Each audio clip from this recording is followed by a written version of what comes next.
तो अपने समय में एक बहुत प्रसिद्ध चोर थे, मीणा जाति के थे।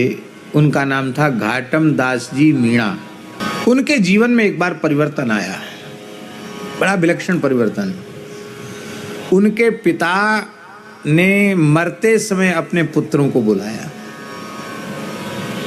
बोले भाई देखो अब मैं तो मर रहा हूँ, मैं अब बचूंगा नहीं, पर हमारी अंतिम बात सुन लो, इसका पालन करोगे तो तुम सब सुखी रहोगे। पुत्र बेचारे बड़े पिता के भक्त थे, हाथ जोड़ के खड़े हो गए, पिताजी बताओ, आप मर तो रहे ही हो, अंतिम बात बता दो, कुछ कल्याण की बात बता दो। तो पिता ने क्या बताया कि देखो भूल के कभी कथा नहीं सुनना। हाँ, कहीं तुम सत्संग में साधु महात्मा कुछ न कुछ कीर्तन करते हैं, कथा कहते हैं, सत्संग करते हैं, वहां तुम मत जाना। वो ऐसे बच्चे थे, उन्होंने कथा कीर्तन समझते ही नहीं थे क्या महाराज क्या होता है। अरे बोले मठ मंदिर जहाँ हो ना वहाँ नहीं जाना, जहाँ कुछ भीड़ भाड़ बैठ के कुछ सुन रहे हो वहाँ मत जाना। बोले मान लो पिताजी हम लोग तो चोरी, क्यों? वो तुम वहाँ जाओगे कथा सुनने लगोगे तो फिर तुम्हारा धंधा छूट जाएगा, पर बच्चे क्या खाएंगे? कथा सुनोगे तो चोरी कैसे करोगे? तो चोरी तो फिर नहीं होगी, हमारा पैतृक व्यवसाय चोरी का ही है, तो चोरी तो फिर होगी नहीं, तो इसलिए कथा नहीं सुनना। तो उन्होंने कहा मान लो पुलिस पीछे पड़ी हो और कथा जहाँ हो रही वहीं से हमको भाग के जाना हो और कान में कुछ न कुछ कथा का शब्द पड़ जाए तो क्या करें? तो पिता बोला कि कान में ऐसी उंगलियां खूब कस के घुसा के, कान में अंगुरी घुसा के धसा के तब वहां से निकलना। भूल से भी एक शब्द भी कथा का कहीं कान के भीतर न घुस जाए। पिताजी तो कह के चले गए कि कथा मत सुनना, नहीं तो चोरी नहीं होगी। लड़के सब पितरी आज्ञा पालक थे, वो सब कथा वथा नहीं सुनते थे, अपना उपद्रव करते थे। एक दिन घाटम जी के जीवन में ऐसी घटना घटित हो गई। पुलिस पीछे पड़ी थी और उनको भागना था, और ऐसी जैसी ये लोग बैठे हैं, कम से कम कितने 1000-2000 लोग तो होंगे कम से कम, कि ज्यादा होंगे हैं, जो भी हो। अब इतनी भीड़ बैठी हो, अब वहीं से निकलना हो तो क्या करोगे? तो उसी में से निकला वो। पिताजी की बात याद है, पिताजी के अंतिम वचन थे कथा नहीं सुनना। तो उसने कान में उंगली लगा ली। लेकिन विलक्षण बात यह हुई कि जब कथा का पंडाल आया, उसी समय उसके पैर में दौड़ते दौड़ते एक ऐसा कांटा लगा कि इधर पैर में लगा और ऊपर से निकल आया। कराह उठा, चल नहीं पा रहा था, पर कांटे लगे हुए पैर से कैसे भागे, भागने के लिए कांटा निकालना जरूरी हो गया।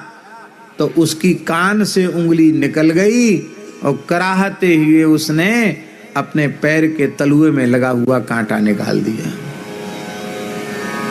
इतने बीच में कान में कथा घुस गई। उस कथा में व्यास जी कह रहे थे कि देवताओं के लक्षण मनुष्यों से सर्वथा भिन्न होते हैं। देवता जो हैं वो उनकी छाया नहीं पड़ती है, उनके शरीर की छाया नहीं होती है। देवताओं के पैर पृथ्वी का स्पर्श नहीं करते हैं। देवताओं के शरीर पर पड़ी हुई माला कुमलाती नहीं है, उनको पसीना नहीं आता है, उनके पलक नहीं झपकते हैं।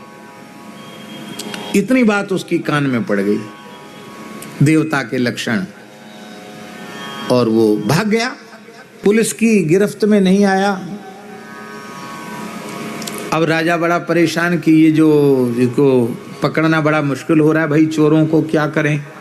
तो एक गुप्तचर ने कहा कि हम पकड़ के दिखाएंगे। कैसे दिखाओगे? बोले चोर बदमाश सब देवी के भक्त हैं, काली मैया के। जंगल में एक काली जी का स्थान है, वहाँ काली जी के सामने ये अपना हिस्सा बांट करते हैं, वहीं भेड़ा बकरा काटते हैं, वहीं खाते हैं, देवी के नाम पर मद्य मांस का उपयोग करते हैं। तो ये जाते हैं बीच बीच में जंगल में देवी के स्थान पर। तो उसी समय एक गुप्तचर काली का स्वरूप बनाकर वहां छिप गया। और उसी दिन उनकी सब हिस्सा बांट होने वाली थी। और जैसे ही उन्होंने काली का पूजन किया, सोई वो जो गुप्तचर काली बना हुआ था ना, देखा होगा मुखौटा बांध करके, सो काली का मुखौटा बांध के जीभ लपलपाती भई, तलवार लेकर के चीखते चिल्लाती भई, नकली काली। असली काली तो वो थी नहीं, वो तो अभिनय कर रहा था। नकली काली आ गई और उन्होंने कहा, तुम सब मेरे बच्चों में बहुत खुश हूँ, बहुत प्रसन्न हूँ, क्या चाहिए? और नाचने कूदने लगी काली। सब बड़े खुश हुए कि आज तो काली साक्षात दर्शन दे रही है। घाटम जी भी वहीं खड़े थे। घाटम जी ने कहा, भैया कथा में व्यास जी तो कह रहे थे कि छाया नहीं पड़ती, इसकी तो छाया पड़ रही है, इसके तो पसीने आ रहे हैं, क्योंकि वो हाथ में जलती हुई लकड़ी लिए थी काली, इसको तो गर्मी लग रही थी, पसीना आ रहा है, इसके तो पलक भी गिर रहे हैं, इसके शरीर की छाया भी पड़ रही है, और ये तो कोई गुप्तचर है। अब इनको समझाएंगे तो ये समझेंगे नहीं, ये तो काली की भक्ति में मग्न हैं, अपने को यहाँ से खिसक लेना चाहिए। वो धीरे से घाटम जी वहां से खिसक गए और इतने ही बीच में पुलिस आ गई, सब चोर पकड़े गए और सबको फांसी की सजा हो गई, सबको मृत्युदंड, क्योंकि बड़े अपराधी थे, बहुत डकैती हत्या लूटपाट में उनका नाम था। अब घाटम जी को बड़ा दुख हुआ कि मेरे पिताजी मरते मर गए। बताओ, कथा सुनने कितनी बढ़िया चीज है कथा। थोड़ी देर कथा सुन ली तो मेरे जीवन में इतना बड़ा, मैं मौत से बच गया। अब तो महाराज कथा जरूर सुननी चाहिए। सो घाटम जी जंगल में घूमने लगे। एक महात्मा घोर जंगल में झरने के सहारे थे, जल का सुपास था, वहां पहुंचे। बाबा बाबा, खोल अपनी किवरियां, भीतर घसे। बाबा धूना पर बैठकर भजन कर रहे थे। और कैसे आयो? बोले हमको कथा सुनाओ। अब 2 बजे रात को, 1:30 बजे रात को कोई किसी महात्मा के पास पहुंच जाए और धमका के कहे कि कथा सुना दो, कथा सुनाने का समय है क्या? अभी समय से सब काम होता। महात्मा बोले भाई कैसे? बोले नहीं, तुम कथा सुनाओ, अभी कथा सुनाओ, हमको सत्संग सुनाओ। सारी घटना बताई। देखो हम चोर हैं, चोरी करना हम छोड़ नहीं सकते, नहीं हमारे परिवार के लोग भूखे मर जाएंगे, हमको कोई बढ़िया बात सुनाओ, सत्संग की बात सुनाओ। तो संत जी को दया आ गई, सारी बात समझी। अरे ये घाटम दास नाम का चोर है, ये तो बड़ा भारी चोर है, बड़ी प्रसिद्धि है इसकी, इसको भजन साधन बताएंगे तो ये करेगा नहीं। तो कहा लो तुलसी की माला पहन लो और राम राम किया करो, राम राम राम राम राम राम राम राम राम राम राम राम, जगने से लेके सोने तक, सोने से लेके जितना जब खबर आ जाए तब राम राम राम राम भीतर से किया करो। और देखो जो काम तुम करते हो करो, हम मना नहीं करते हैं, लेकिन अब ऐसा करो कि अब जो चीज़ भगवान को भोग नहीं लगती उसको मत खाया करो। बोले सुन नहीं खाएंगे, तो अब बाजरे की रोटी तो खा सकते हैं, छाछ महेरी रावड़ी तो खा सकते हैं। बोले हाँ सो खाओ, बाकी वो ऊट पटांग चीज़ मत खाओ। बोले नहीं खाएंगे। और देखो राम राम करो, राम राम करेंगे। और बिना नहाए मत खाना, स्नान करके खाना, मन ही मन भगवान को निवेदन करके खाना। बोले ये भी कर लेंगे। और उन महात्मा ने एक नियम और बता दिया कि तुम कभी झूठ मत बोलना, मन वाणी क्रिया से सत्य भाषण करना, जो बात सच्ची है उसको कह देना, जो हो सो होगा, सो अच्छा ही होगा, चिंता मत करना। और तिलक जरूर लगाना, भले तुम चोरी करो चाहे कछु करो, वो तिलक जरूर लगाना, तिलक मत छोड़ना। तुलसी रहना चाहिए, तिलक रहना चाहिए। और जो है जो चीज़ भगवान को भोग नहीं लगती वो खाना नहीं। और कहीं चाहे जितनी विपत्ति हो तुम्हारे ऊपर, पर कहीं कथा हो रही हो तो थोड़ी देर बैठकर वहाँ सुनना जरूर। हमारा सो तो हम सुनेंगे, चाहे मर जाएं भले, क्योंकि कथा नहीं हमारे प्राण बचाएं, फिर सुनेंगे। एक और नियम दिया कि कहीं मंदिर में आरती हो रही हो, घड़ी घंट की आवाज़ सुनाई पड़े, तो फिर चाहे जितनी व्यस्तता हो थोड़ी देर आरती का दर्शन जरूर करना। महाराज जी भगवान के मंदिर में जब आरती होती है तो आरती की ज्योति में जो भगवान के विग्रह के मुखारविंद का दर्शन करते हैं उनको 10,000 कपिला गायों के दान का पुण्य तत्काल प्राप्त हो जाता है। आरती का दर्शन जरूर करना। बोले ठीक है। अब चोरी भी करते और ये सब गुरु महाराज ने जो आज्ञा दी थी उसका भी पालन करते घाटम दास जी। एक दिन ये महाराज अलवर महाराज के यहाँ चोरी करने गए। किसके यहाँ? राजा के यहाँ चोरी करने गए। और कैसे गए चोरी करने? विचित्र बात, सेनापति का वेश बना के गए। ओ बिल्कुल सेनापति की पोशाक, सेनापति के जैसे चलना। और इधर से तो गए साधारण घोड़े पर बैठ करके, अपना जो घोड़ा उनके पास था। और जैसे ही वहां पहुंचे तो जो महल का दरबान था उसने पूछा कौन? तो गुरुजी की बात याद आई। गुरुजी ने कहा था झूठ मत बोलना। कहा चोर। कहा कौन? कहा चोर।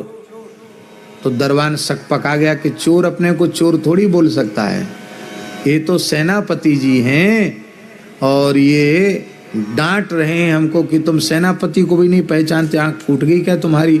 बोले सरकार हजूर क्षमा करना, हम आपको पहचान नहीं पाए, आपके लिए थोड़े ही हम दरबान हैं, आप तो प्रेम से भीतर जाओ।